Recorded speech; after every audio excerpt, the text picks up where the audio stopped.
sin nóirí ní thuúháin agus tá móín seach go letarráid. Is as chun dola ó bhuachas mé agus tógó le ceol muid.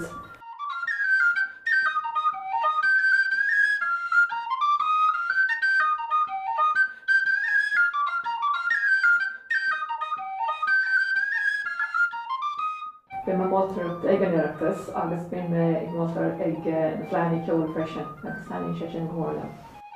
Ní raibh sé rinse an chorbaich CD a dhéana, mar bhí me go brástásta a múna agus a ceol leomhéin.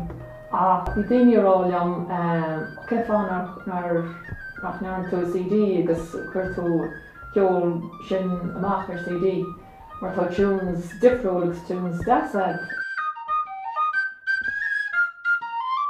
Ceann sé go mór leam bheith moltúireacht mar chluiseann tú ceol iontach as is beo i chluisteáil agus bíonn an caighdeán chun áard tá sé deachar amtaí hat ag chéadáit deráid dúát ach nílach an chéadáit an achas mór an trúa nach bhfuil dúisní eile de fáil ag na ceoltarí searma tá siad chumá sin tá an caighdeán ceol acu.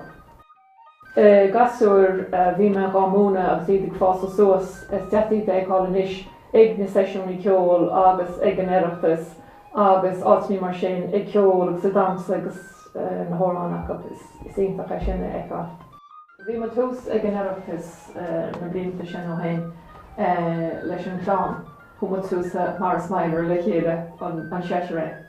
So bhí an taime agus bud pacha tú steach san choirí beag bíteach ach ba chomla.